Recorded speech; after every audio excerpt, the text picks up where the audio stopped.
that was enacted by some governor or some president many years back, but he or she did not have to deal with any blowback in the early years. That, I don't think that was done here. I wasn't in decision making to do it, but to me, that gets overtaken by an entirely different system. We are going to look at a different utility system. There's different technologies. And so people may do that, but they get overridden. I mean, we actually find better ways to do it. We are seeing better ways to do it. I don't think I quite hit it. Maybe this gentleman. Let me see if I can help you. There are a couple paradigms, but the easiest sense is sustainability equals national security. So we're not really just talking about reducing energy usage. It's the motivation behind it. And you know, if you say that's the driver, then you're going to go a lot further.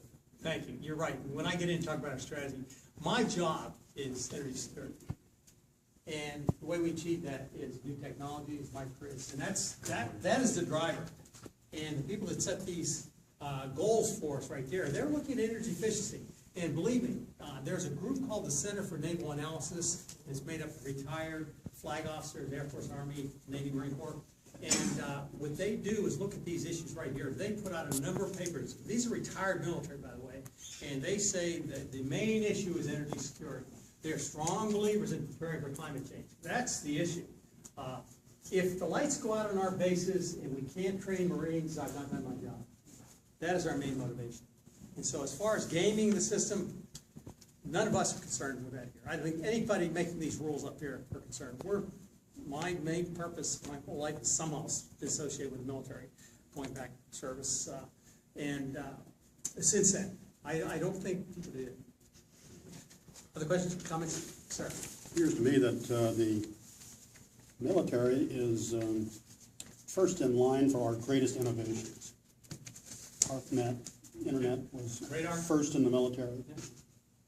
Probably a lot of the solar panels and whatnot that you're using are way ahead of the rest of the nation, if not the world. So I think the spin-off that we'll see in our culture, you know, from ARPANET to Internet and from the renewables that you're working on will really help the rest of society. Very completely. That's one of the reasons, and I'll get into it again. We're talking to the Energy Commission. I'll be out in the building this main economy. With regard to that, I remember doing a presentation about 6 months ago, I think, in the Chamber of Commerce. And I found some stats on what this commercial economy does as a whole as far as reducing energy use with the military. The military generally, especially the Department of the Navy, they have better numbers. Because you tell a Marine to do something, salutes and does it. That's frankly the way it's motivated. We're working on something now, ethos, which means we're getting people to turn off the lights, do things because it's the right thing to do. It relates directly to what they've been fighting wars for the past 10 or 12 years. So we're heading in that direction. In the meantime, we'll tell them to do something. Take that hill, get that flag, and they'll salute and do it. And that's part of the reason we're doing for our success of our programs. Thank you. Renewable energy. This right here is a graph showing, as of 2015, the ordinate there is percentage of peak demand, and there are 8 bases on one. The one that sticks out right away is Miramar, MCRD San Diego. MCRD has 3.6 megawatts of solar PV. Just so happens their peak load is about 3.6 megawatts also, and that's why it's 116%. The other one significant up there is Miramar, they're 39%. That's largely because of the Landfill Gas Energy project. I'll get into that in a little bit. The rest of them, we're well on our way to doing these things. One thing it's interesting about FCO is all these bases are different. They have different challenges, they have different abilities, different places to be. And so they are different, but we're working with regard to renewable energy. I didn't mention, when I showed that earlier graph, we have a peak load of about 120 megawatts throughout the region. And about 40 megawatts of that is renewable on a demand basis. So we're well ahead of the rest of the economy as far as putting in renewable energy because of these requirements that are specified for the military. The Department of the Navy is one I can speak for. Question: is the 116% of your demand, or is it 116% of your consumption? Demand. Good question. When you say consumption, what he's talking about is energy, megawatt hours, demand would be in megawatts. That is a percentage of megawatts. Where's MCRU? It's downtown San Diego, right down by the, beautiful, On beautiful, Cornetto or before the, or? right by the airport. Right by the airport. It's the Oh, northern okay. part of the airport. Oh, okay. That's where my Yeah. husband Right works. Yeah, beautiful, beautiful base, by So the I way. know where it is. Yeah. Let's see. Yeah, so we're doing well on renewable energy, again, because of the mandates. By the way, I didn't mention, the mandates right there, I view them as minimums to be met by my staff on our basis. And we're doing that. We're doing, but beyond that, as far as strategy, again, I'll get into that in a little bit. Those are minimum requirements, and we are meeting them. One more question. Yeah. Byron Washam showed a chart a little bit like this, I think a year ago, 2 years ago, in which he said, we at UCSD have increased our renewables by X, we have increased our efficiency by Y, and our SDG&E bill has gone up by 35%. Are you experiencing the same thing with your military? Because of growth. The base are getting bigger. I'm sure UCSD is getting bigger too. I think But in large. his net consumption has gone down by 35%. Oh, I think you said, but the bill's gone up. But his bill has gone up. His consumption has gone down. Oh, okay. His The bill's gone up. But his bill's gone up. Rates have gone up. In the interest of full disclosure, you heard my bio, I spent 22 years at the electric company. And, yeah, the rates have gone up. They'll continue to go up. Sometimes for good reasons, other times for not so good reasons. I teach classes at UCSD, and sometimes I'll get people from SCG in there. So I out of deference to their feelings, I just got to be careful about bad mouth. The thing you got to remember, and I got in trouble with this a long time ago, but the thing you got to remember, SCG is a shareholder-owned company. The things they do are up for the shareholders. Generally, good people there. I ride bikes with them, and I hike with a lot of retired people there. Believe me, they're not out to screw people. There are some cases that are very, very suspicious, not necessarily SDG&E. What if you heard a piece on the radio this morning? They're interviewing somebody about the PUC, CPUC. And if you're familiar with what's going on with PV there, that ought to really, really upset you. As far as paying for staying in occupancy, you shouldn't be doing that. I'll say that. Okay. One more. Yeah. A little bit of a hard So question. did I answer? I mean, You did, you did, but a little bit of a hard question though. Shouldn't SDG&E be in a capitalistic way contracting as a result of all of the investment that's being made by all of these other organizations throughout the region and saying, oh my God, I don't need to be as large a utility. Why can't we convince the utility to shrink its footprint, its cost footprint, in relationship to all of these outside investments that are being made, independent of SDG&E? unless they can finance those outside investments. But you're financing the outside investments. Not always. I'll get into some cases. But SDG&E is not financing them. We were talking to them about financing a microgrid we're putting on base. It turns out we're changing strategy on that a little bit at Arizona Public Service. At MCAS Yuma, they are, as we speak, building a microgrid there. They're putting it into their rate base. And so the reason we're letting them there is for energy security. We got first dibs on the generation they're putting in there. And but I've said this many times to people I work with. I know SDG&E. You folks, if you're smart, what you'll do is put these things in a rate base. Even in Borrego Springs. Borrego Springs has got a huge microgrid which you'd love to see. They've got a microgrid there which can serve the entire load out there. And the reason SDG&E did it out there, you're at the end of a long feeder. Makes a lot of sense. But if they do it, if SDG&E does it, they can put it into rate base because it's good for all ratepayers. That's the secret. If it weren't for that, yeah, they would have to reevaluate their entire position. You're not going to find any company that says, let's pull back and reduce our size. But some companies are forced to pull back. Some companies I mean, are. some companies in a capitalist system, they shrink. They shrink because they are now being forced to shrink as a result of other companies taking up their space and their market share. I honestly, I have a hard time understanding how SDG&E is able to accomplish these 8, 9, 10% annual increases in revenue. Yeah. It's that high, I'm not familiar with it, it The could rate be. cases, the rate cases, Yeah. they've been, I follow them very, very closely. Mhm. And what is happening is, and this is my objection, is that it does drive businesses to rethink locating in San I Diego. agree, I agree. You know, it's Lane, right? Lane, that's right, yes. Ah. I think the whole idea of community choice aggregation has got a role in this. Now, how Definitely. SDG&E works for these folks, it remains to be seen. Like I said, their job is in providing energy to customers. Now, how they do it and how they stay in business is up to them. I personally think they better start working with the customers to do this, put it in rate base. And they will, or else there won't be any company there anymore. It's gonna happen, I'm enough of an optimist to believe that. Sir? But one thing, people make greenhouse gas, and as far as US Marines go, I get the feeling there are as many Marines in Camp Pendleton as there are in all those other bases put together. And so they have reduced by 7%, while all these other ones have these high percentages. But if everything was weighted according to the size of the base, maybe by the number of facilities plus the number of personnel, in some way of weighting that, so you can see what's really happening, what's changing. That number on this chart right there, that is total, those are energy figures.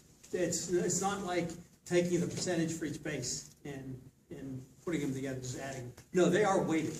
They're weighted, and you're right, Pendleton is one of the largest. Pendleton has 80% of the real estate in the Marine Corps. It's huge, and I think it's about 40% of the operations. But you're right, but these numbers here reflect actual megawatt hours and megawatts. And the number of people working at Pendleton is like a city. Yep. And if you go to the back gate or whatever they call it, at 5 o'clock in the afternoon, and you see all the cars leaving, it's like a freeway. Yeah, I'm glad I used the front gate. Tens of thousands of people. Yeah, it's crazy, it's crazy. A couple people work for me, they use the back gate. It's very difficult. But you're right, like I said, and those numbers are all the bases totally with regard to megawatt hours. Well, so does that mean how are they weighted? They're not weighted. No. So his point is very valid. They're that- adding up all the megawatt hours and dividing it by all the square footage in all the bases. And that's the number you have to work with. So the square footage, do they ever think of doing the population of the military and civilians that are served there? You could, it would get really messy. I think one item that you can control, you can measure, and you have records on is the square footage from each base. But then the square footage, if you look at Camp Pendleton and you look at Miramar, the Miramar is much more heavily used than Camp Pendleton and all the acreage in the wilderness they have. Yeah. So then it would dilute their impact, I would think. Not if you You're added up absolutely all right. the megawatt hours for the bases, divided by all the square footage for the base, you get that number I had up there. Okay. It's not funny numbers. Thank you. We're looking at the improvements in EUI Energy Use Index for the entire region. Okay, let's see, is that where I want to be? Let's see, yes. Okay, now let's look at each of the bases. Each of the bases has their own story because they do different things. Let's start off with Marine Corps Logistics Base Bartow. Those of you who are familiar with where it is, midway between here and Las Vegas, people stop there, trains stop there. It's in a connection point. Most of the equipment from the Middle East goes through, or did go through Barstow as far as refurbishment when it came back from the war for a number of years. As you'd expect, they have a lot of solar. PPA is a power purchase agreement. We can talk about that if you'd like. I think you're probably familiar with it. In other words, somebody installs a facility, you purchase power from them for an agreed amount of time, usually 25 years. They have the maintenance center out there is a place to refurbish all this equipment. That's 75% of their energy. But the thing it's best known for is the wind turbine. It's the largest wind turbine in the Marine Corps. It is a 1.5 megawatt wind turbine that we've had to operate at 1 megawatt because of net energy metering. Does everybody know what net energy metering is? Yes. It's gotten a lot of press recently. NEM, real simply, allows a customer installing solar PV to generate on their location, whatever they don't use, put it onto the grid, and then get credit for it back from the utility. That's really simplified. It's undergoing a lot of, in fact, the CPUC is doing NEM 2.0 this Thursday, and it's very, very contentious among a lot of people. But anyway, we had to operate it at 1 megawatt because at the time, you could only be NEM up to 1 megawatt, and that was a point stuck in our craw for the military bases right there. We've had that changed, by the way. There's a state bill, we had it changed up to 12 megawatts. But at that time, because we exceeded 1 megawatt, we had to operate it only at 1 megawatt rather than 1.5 megawatt. It was done under a contract with Southern California Edison called a Utility Energy Savings contract. And under one of those, UESC, the utility, and we have a lot of these going on in Pendleton with SCG&E, the utility hires a contractor to come in and do whatever you're doing, in this case, put a wind turbine in, and signs a contract, mortgage, if you will, with the base, and we pay them so much every year for that. A couple things were wrong with that. Number one, Edison picked a contractor to do it, which went bankrupt real quickly. Number two, that thing never worked properly under 1 megawatt. It's a 1.5 megawatt wind turbine. Trying to operate at 1 megawatt and just didn't work. We complained to Southern California Edison a number of times, and they eventually became responsive. And I got to give them credit. Eventually, they did become responsive, and it's working now. But there were years it wouldn't work. Now, compounding that was that under a UESC, if you can pay off your contract, you can just stop the mortgage right there. And we owed, I think it was $42 million or something on it at the time, but 4 or 5 years ago. And MCI our command back in DC, says, oh, we have some money here, let's pay off that contract. Big mistake. Big mistake, because there we lost all sorts of leverage with SCE. They told us to go pound sand. Basically, they did many years, for a few years after that. When their contractor went bankrupt, it was paid off. But we're basically walking away from it. But then we met with them, and so they're doing due diligence. It's working now. The biggest wind turbine in the Marine Corps. If you're not the Bartow, the wind's always blowing. It's a perfect place for a wind turbine. Done. Using that as an example, and in this case the flaw, as I see it for net energy metering, wouldn't it make better sense to have a reasonable feed-in tariff where you would actually get encouraged to optimize production rather than minimize production? Yeah, I agree. You mentioned feed-in tariff to utilities, and they throw off. They just they won't do that. The feed-in tariff, by the way, is the requirement that whatever you put onto the grid, the utility will pay you at least retail for it. One of the reasons Germany was so successful with renewable energy 5-10 years ago was they were getting 30, 40, 50 cents a kilowatt hour for all that solar going in solar in Germany. Very successful. Worked very well. But that's one of the options. I haven't seen that looked at right now. There's proposed NEM 2.0. As I said, it's going to be voted on this week. There's a lot of ways to go, and I don't know if anybody's going to be happy with it. We're studying it very carefully because we have this one deal with Senate Bill 83, which raised the limit to 12 megawatts for our bases, or we go NEM 2.0. Frankly, we're not sure what we're going to do. We protested both of them, worked with Edison and SCG&E. It's a really significant issue for the entire solar industry. For affecting you as a homeowner, business putting in solar, it's going to affect you one way or the other. Moving on to MCAS Miramar. Miramar has a lot of solar PV down there. You get down here, the garages there are covered with PV. Very, very impressive. They've done a lot of the right things, but the thing it's best known for is the Landfill Gas Energy project. And the Miramar landfill, a lot of people don't know, it sits on Marine Corps property. And is operated by San Diego Gas and Light, or by the city. Now, several years ago, we said that why don't we take all this methane that's being released by the landfill, and you folks being climate interested know that methane has got a global warming potential of 20 times, at least 20 times what CO2 is. And so this is a win-win. If we can take the methane and make energy with it, number one would be making energy rather than wasting it. Number two, you'd be keeping a very, very significant greenhouse gas going into the atmosphere. Very successful program we did with Fortistar. We have 3.2 megawatts of renewable energy. It's basically 24/7 at Miramar. So you're taking the waste and you're basically putting it into what do you call it, bio? Digester? Biodigester, and then are you doing it that way? You don't even have to put it in a biodigester. You take the methane and you're taking it, they probably clean it up a little bit. No, it's not, no, I see what you mean. No, they don't do that. You have a certain amount of methane that's coming off the landfill, Right. just naturally. And they find a way, it's not that difficult, right? Capture all the methane, rather than let it go into the atmosphere, they capture the methane, burn it, and Fortistar makes energy and sells it to Marine Corps. Under a PPA, 25-year power purchase agreement, sir. If they can't capture it, Okay. I'm Yes, sorry. ma'am. That's all right, yes, ma'am. There must be somebody right behind me. There is, sir, few words. Go ahead, I'm sorry. No, go ahead, that's all right, you start. If they can't capture it off the oil wells, how do they capture it off the landfills? Oh, it's controlled at Miramar. It's very controlled. All you have to do, basically, look at it very simplistically. You can put in manifolds there to capture what is normally going up into the environment. Right there, you capture and you centralize it in one place. Yeah, no comparison. That at Aliso Canyon, that's No, I'm thinking of all of North Dakota that's flaming 24 hours a day. I mean, Yeah, they're doing it right there because You bet. there's been regulations. The federal government just passed regulation prohibiting flaring. They've done yeah, but flaring. shows from the moon. Man. It's right. It's very wasteful, very bad for greenhouse gases. One good thing about that is rather than have the methane go into the environment, you're at least burning it and flaring it and having CO2, which is 1/20th of your global warming potential.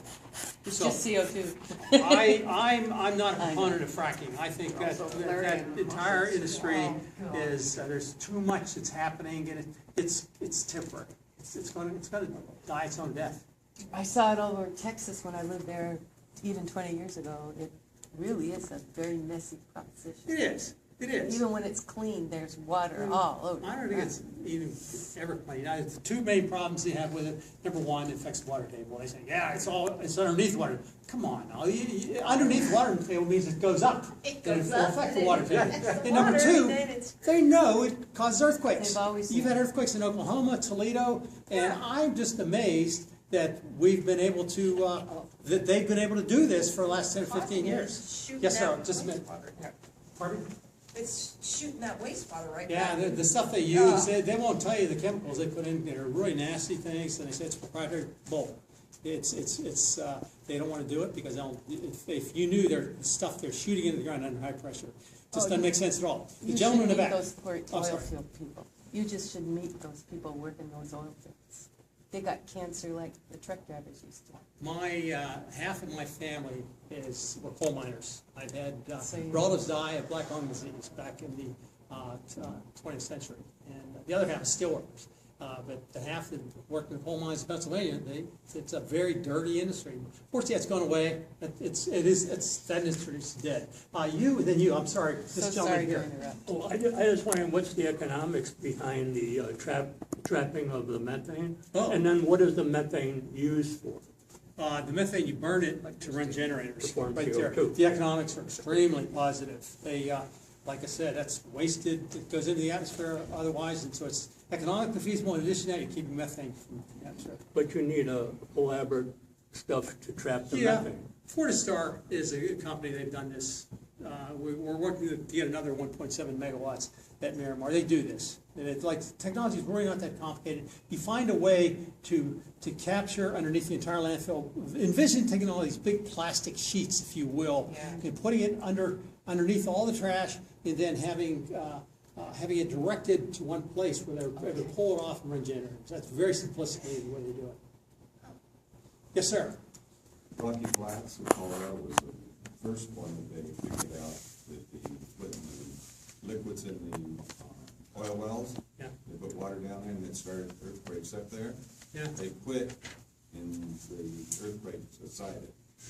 Yeah, And I'm amazed. That goes back, I think, the late 60s. Yeah, it shows the power of the gas and oil industry to keep a lot of things quiet, to address confusion, and that's why it's gone on for this long. But again, I'm enough of an optimist to know it's not gonna last. Yes, sir. It appears that Carlsbad is kind of on the cutting edge. The Encino Waste Facility is really capturing a lot of methane, taken almost off the grid, that facility itself. It appears to me that maybe communities need to take a look at their waste facilities. Yeah, I'm not familiar with the Encino Waste Facility. I didn't know they even had one. It's been going for years. Kevin Hardy was just here a few weeks back. Pretty, They're doing basically the same thing, taking methane and generating with it? generating with the turbines, but at UCSD, they're taking the methane from Point Loma Yeah, I knew that. to put into the fuel cells. So Yep. I think that it could be a real revenue generator for Sure. communities Yep. to do that. Agree completely. I get very, very impatient with people that don't want to do certain things. Climate change is right at the top of the list because it's going to destroy the economy. That is such a huge ruse that I'm amazed that people even listen to it for a moment. I teach courses where you can show there's an economic benefit to energy conservation, to renewable energy, to microgrids, all these things, right? You employ people doing it by installing them, and they all have positive benefits. So anybody tells me they're uneconomic, we can sit down and talk about it. I don't believe it. Lane? Yeah, so this is a technical question. I talked to a couple of people who are doing these landfills, and I'm still not clear on whether or not you have to treat the gas coming out of it before you inject it into a turbine, because it's got little particulates. You do have to do that. Okay, and is that process relatively straightforward and well understood? It's been around for a long time. I don't know the specific there's details. It engineering. works. It's a very easy thing to do. There are filtration Yeah, systems clean it that up. You have to do that. you do that, it cleans up the gas, and so when people who are flaring say, well, we don't wanna do this because we have to filter, people know how to filter. Yeah. You buy filtration systems and you filter the gas so that it comes across into the turbine clean. You gotta remember, their main business, people who are flaring, are to frack for either natural gas or oil. That's their main business. That's what they wanna do. Yeah. And especially when the price of oil is $50 to $100 a barrel, they wanna do that. Now, they might be more concerned, they're not, well, there's a lot of them pulling away, because $27 a barrel was the last time we saw that, was 25 years ago.